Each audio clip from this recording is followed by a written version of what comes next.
Hola a todos, sean bienvenidos a nuestro programa El Fierrazo. Hoy hablaremos sobre el virreinato de la Nueva España. Soy Osmar. Y yo soy Esmeralda. Hoy hablaremos sobre uno de los sistemas económicos y sociales más importantes de la Nueva España, como las mercedes, encomienda, repartimiento, cuatequil, órdenes religiosas, ranchos, haciendas y estancias.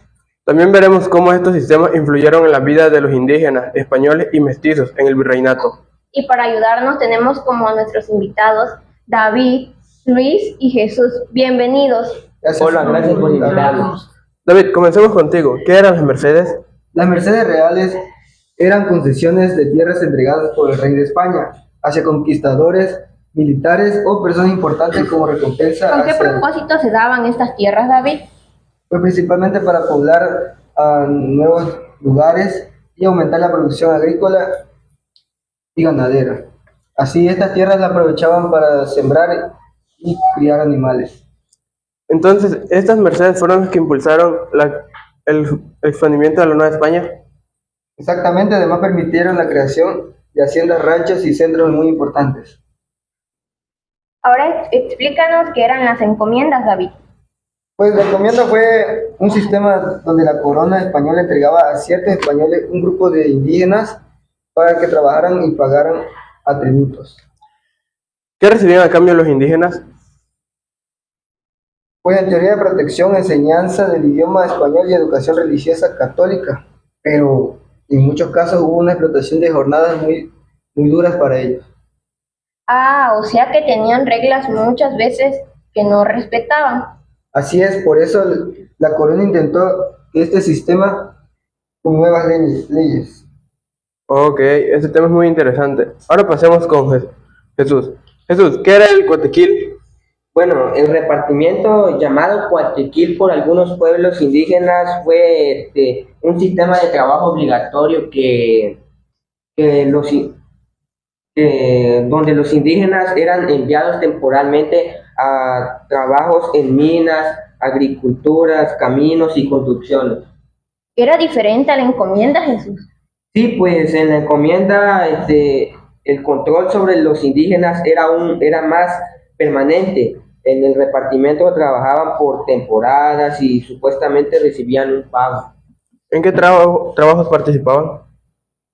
Muchos trabajaban en minas de plata, como era la de Zacatecas, en construcciones de iglesias, caminos, edificios,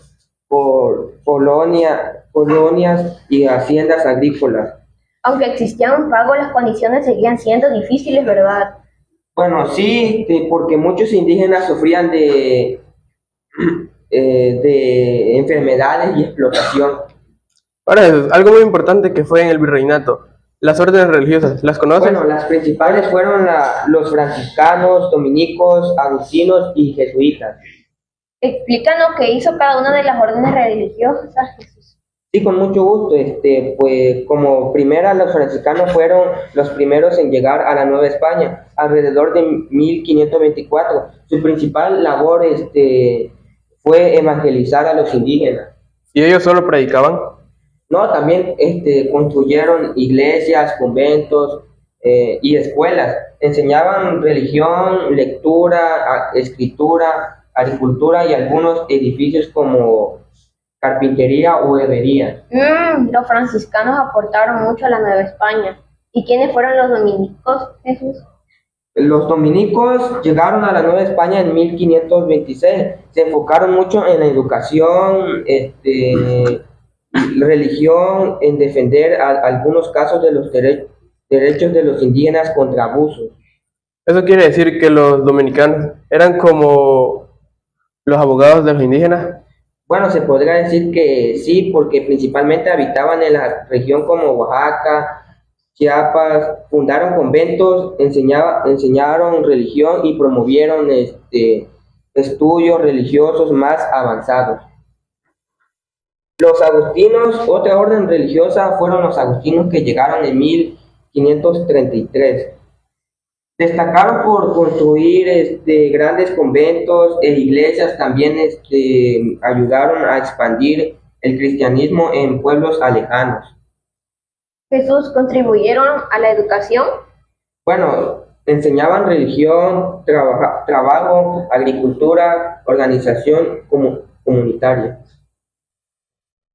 También los jesuitas, ellos llegaron en 1572 y se enfocaron mucho en la educación avanzada.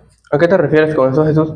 Bueno, a que fundaron colegios importantes donde estudiaban hijos de españoles y criollos, enseñaban filosofía, matemáticas, ciencias, religión y literatura. Que no, ellos también impulsaron misiones en el norte del territorio para evangelizar comunidades indígenas. Bueno, exactamente, pero después fueron expulsados de los territorios españoles en 1767. Las órdenes religiosas aportaron mucho al virreinato. Ahora pasemos con Luis. Hablaremos sobre ranchos, haciendas y estancias. Sí, claro. Los ranchos eran pequeñas propiedades donde se dedicaban a la agricultura, la siembra de maíz y ganado. Luis, las haciendas eran diferentes. Sí, muchísimo. Eran propiedades más grandes que se dedicaban a la ganadería y a la agricultura, la siembra de trigo y caña de azúcar y la criada de ganado, ¿Quiénes trabajaban ahí? principalmente indígenas, campesinos y peones. ¿Y qué eran las estancias? Las estancias eran principalmente dedicadas al ganado, de ya sea caballos, vacas, ovejas, de 1750 hectáreas aproximadamente. Entonces estos lugares apoyaron a la economía de la Nueva España. Sí, muchísimo. Se desarrolló más dividiéndolos. Después de escuchar estos temas, podemos entender que la Nueva España tenía una organización compleja basada en el trabajo agrícola, ganadero y religioso. Pero también hubo desigualdades y explotación hacia los pueblos indígenas. Bueno, aunque las órdenes religiosas ayudaron en la educación y evangelizaron también, formaron muchas costumbres indígenas. Las haciendas, ranchos y estancias aportaron mucho a la economía de la Nueva España. Hemos llegado al final de nuestro programa. Esperemos que esta información les haya servido. Gracias por escucharnos y acompañarnos en este recorrido histórico. ¡Hasta la próxima!